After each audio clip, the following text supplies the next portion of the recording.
Selamat pagi, hari ini hari Minggu ya. Tanggal 25 kalau nggak salah ya hari ini ya.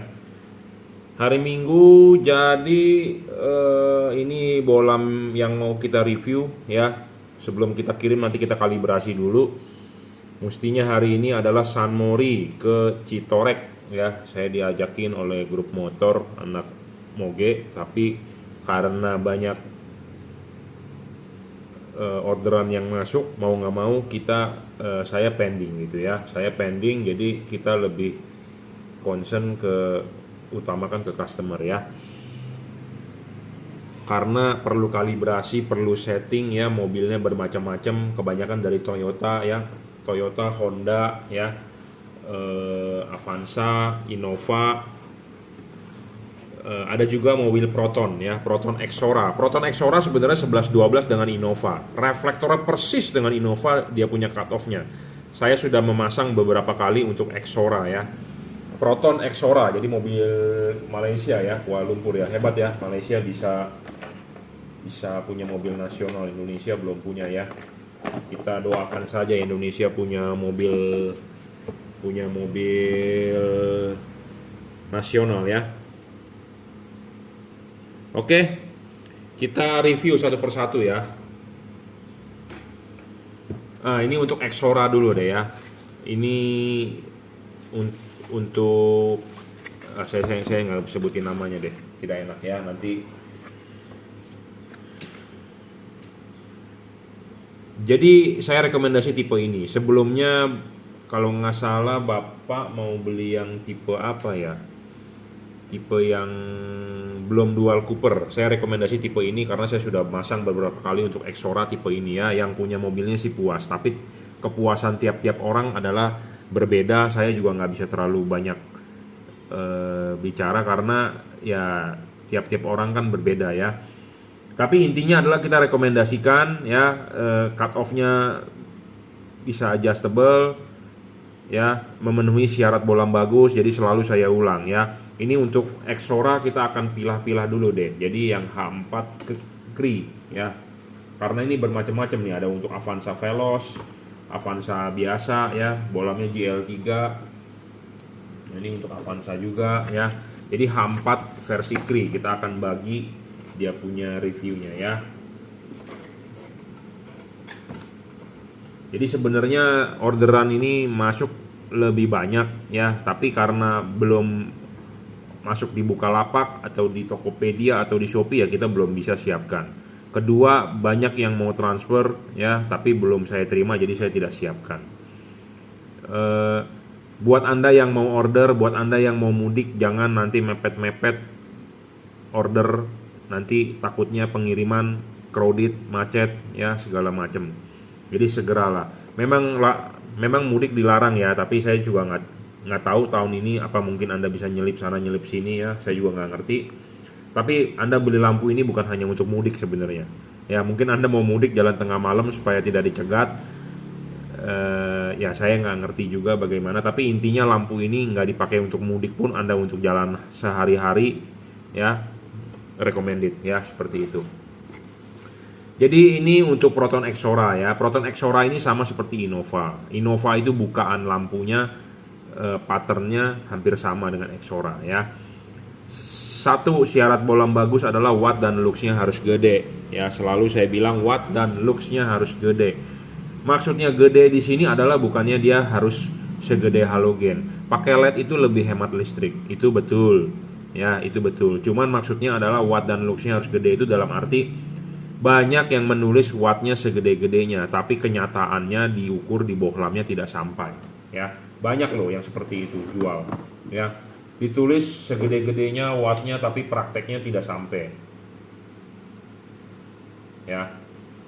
Banyak yang jual ya, di kardusnya ditulis segede-gedenya, tapi kenyataannya tidak sampai. Lumennya ditulis segede-gedenya ya, wattnya juga ditulis segede-gedenya.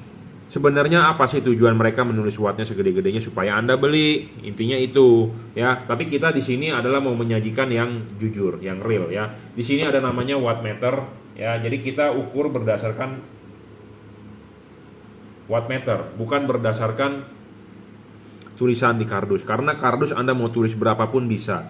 Jujur terus terang, kardus saya kardus abal-abal, bukan kardus bagus, bukan kardus yang mewah, ya, hanya kardus plain, ya, polos.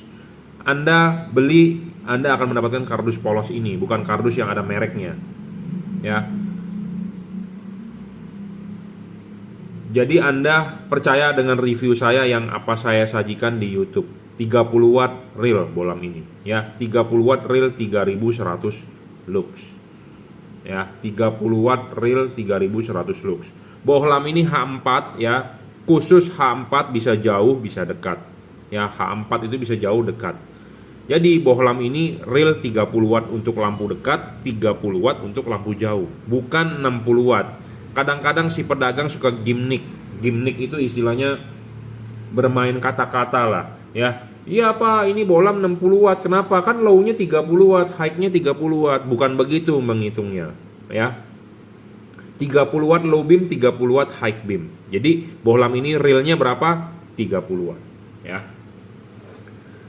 Karena kenapa? Karena dia nyalanya bergantian. Low beam 30, high beam 30. Terbaca kok di alat ukur 30, low beamnya 30, high beamnya 30. Misalnya kalau terbaca di alat ukur 30 wattnya low beam, high beamnya 40 watt, ya Anda boleh bilang 30 per 40 watt. Sama seperti bohlam halogen. Kenapa halogen H4 ditulis 55 per 60? Karena low beamnya 55 watt, high beamnya 60 watt. Bohlam ini sebenarnya adalah wattnya berapa? 30 per 30, ya. Tuh, ya, 30 per 30 real, ya. Bohlam ini real, bukan bohong-bohong, bukan tipu menipu, ya.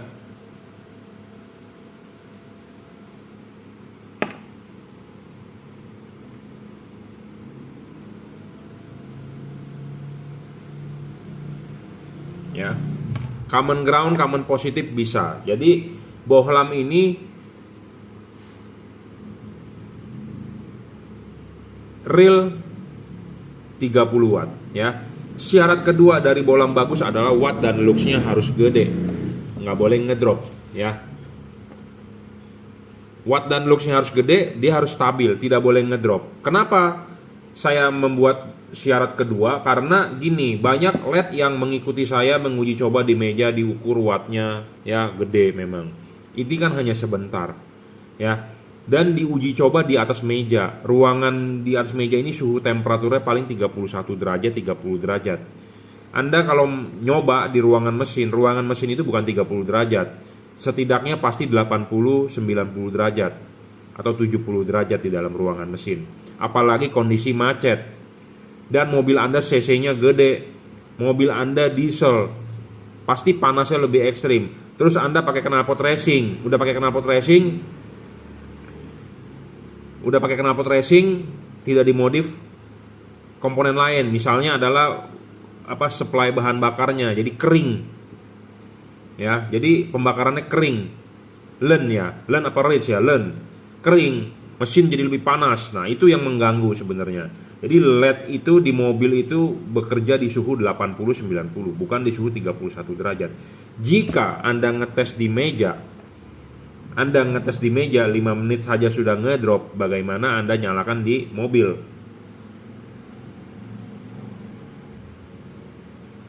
Ya. Kalau Anda coba di meja saja sudah ngedrop, bagaimana Anda coba di mobil? Itu intinya. Ya. Jadi, kenapa sih LED bisa ngedrop? Satu, karena panas. Panas itu merugikan di lampu, ya. Kedua, memang drivernya dibuat seperti itu karena untuk mengelabui Anda, ya. Namanya barang buatan Cungko seperti itu, tidak ada yang real, ya. Tidak ada yang real. Anda mau beli apapun, ya, buatan Cungko itu Anda perlu diragukan karena spesifikasi biasanya dilebihkan, spesifikasi nyatanya tidak sesuai. Contohnya Anda mau beli apa? Beli genset buatan Cungko, bilangnya 5000 watt. Coba Anda bebankan itu dengan 5000 watt lampu, bener-bener 5000 watt. Kuat nggak itu genset? Nggak kuat, bro, ya. Jadi kita harus uji beban, uji stress test namanya. LED ini udah saya uji stress test, ya. Makanya saya berani bilang bohlam ini tidak ngedrop, stabil. Oke. Syarat ketiga, ya, bohlam itu harus bisa adjustable. Apa sih adjustable? Bohlam adjustable itu bohlam yang bisa disetting, ya, bisa disetting, bisa diputar. Ada yang jual bohlam tidak bisa disetting, sebenarnya itu merugikan Anda. Bukan merugikan si penjual, tapi merugikan Anda sebagai pembeli. Kenapa saya bilang begitu? Karena kita mengkonversi dari halogen ke LED. Bener nggak? Anda mengkonversi dari halogen ke LED, mobil Anda halogen. Anda pasangin LED, tentu harus dia bisa disetel, bisa di-adjust. Kenapa? Untuk mengatur fokusnya, untuk mengatur dia punya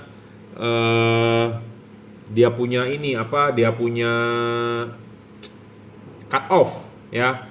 Jadi makanya kenapa Anda harus beli LED yang bisa di-adjust. Jika Anda beli LED tidak bisa di-adjust, ya tentu yang rugi Anda sebagai pemakai, bukan si penjual. Penjual mah udah terima duit mah enak, ya, seperti itu. Jadi kenapa kita perlu bisa di-adjust? Kita meng-adjust ini ada tujuannya, ya, untuk menggeser bayangan gelap, untuk membentuk cut off, ya. Kalau yang fix fokus, ya udah dipasang begitu aja, Anda nggak bisa putar. Kalau ini kan Anda bisa setting di arah jam 11, 11.30, 11.45, jam 12, ya, bisa di-adjust. Pokoknya intinya di-adjust lebih bagus dibandingkan tidak.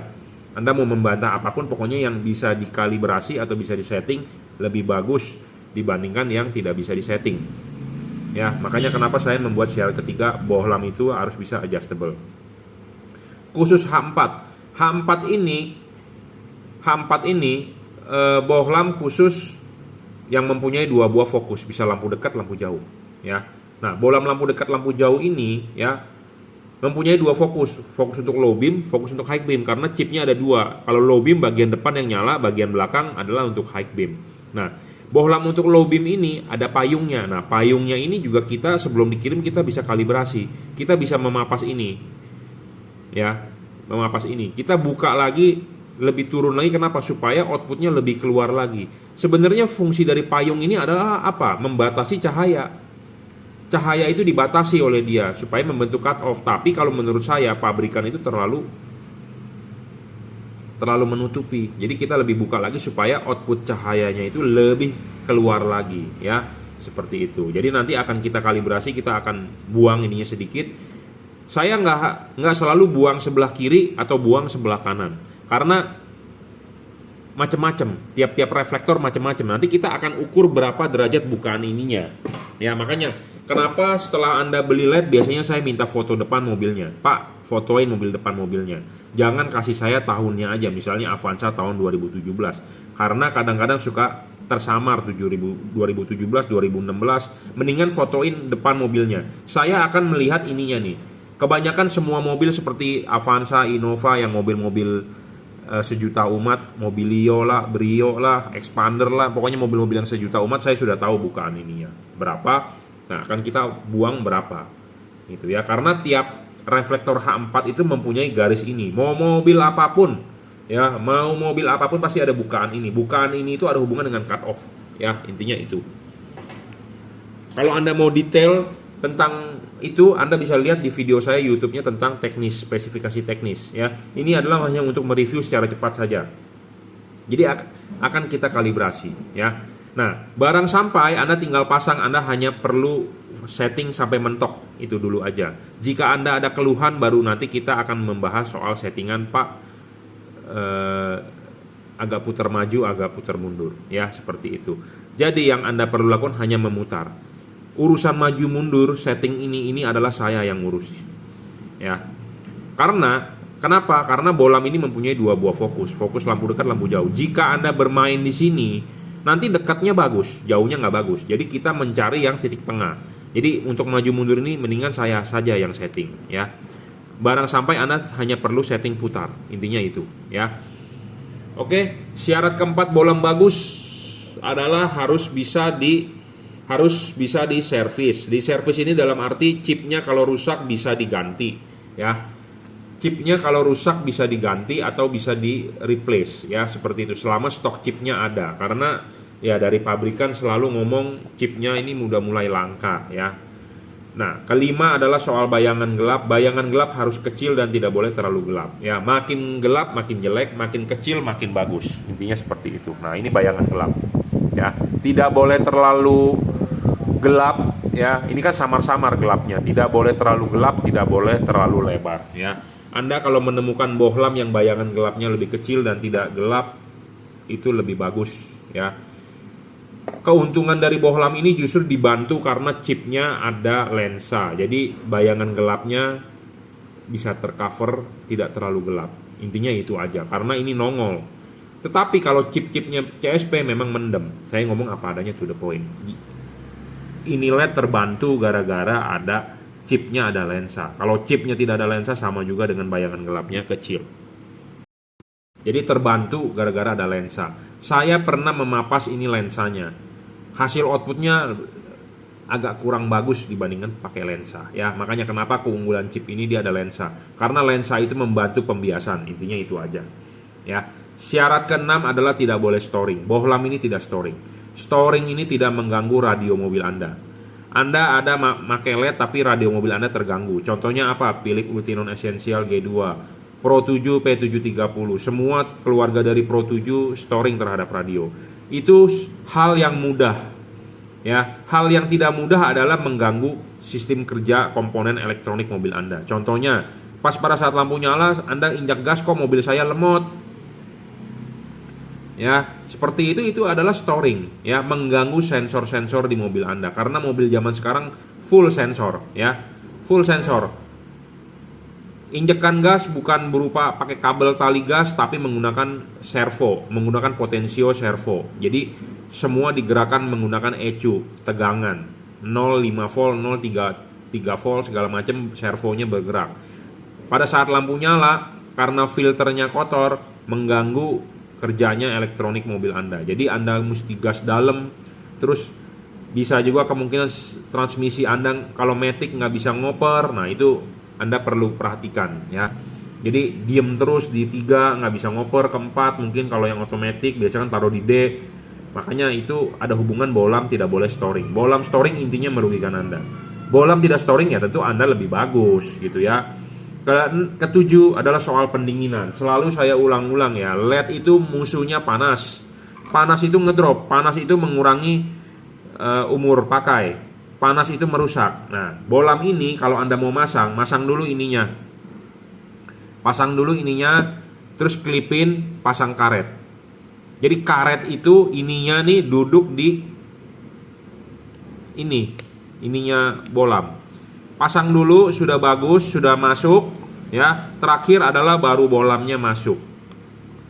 Puter, dorong sampai mentok jam 11. Tidak harus jam 11, selalu saya ngomong nanti ada yang 11-12 Anda bukan beli LED ini terus Anda patokan ke jam 11 juga nggak benar. Karena ini ada hubungan dengan bukaan ini. Bukaan ini kita bikin sehorizontal mungkin supaya cut off-nya ya horizontal, intinya seperti itu ya. Oke. Karet sudah masuk, sudah naik. Nah, Anda lihat, Anda ini masih ada heatsink ya, masih ada heatsink. Ya, masih ada heatsink. Heatsink ini makin tinggi makin bagus. Makin tinggi makin bagus, makin lebar diameternya makin bagus, kipas makin gede makin bagus. Karena kenapa? LED ini butuh pendinginan. Ya. Suhu di ruangan mesin Anda adalah 80 derajat, 90 derajat. Jadi angin yang ditiupkan ke sini adalah bakal angin panas, bukan angin dingin. Kecuali mungkin mobil Anda bergerak. Kalau mobil Anda bergerak, angin dari lingkungan sekitar kan akan masuk, jadi angin panas mesin akan pergi. Nah, itu kemungkinan bisa 30 derajat atau setidaknya 35 atau 40 derajat lah, ya.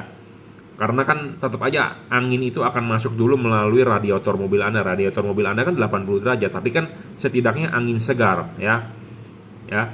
Kalau Anda macet, saran saya kalau Anda macet lama, mendingan lampu mobil dalam kondisi off. Kenapa? Karena ruangan mesin panas. Jadi kalau macet atau lampu merah sebaiknya lampu off, ya, lampu senja saja, ya.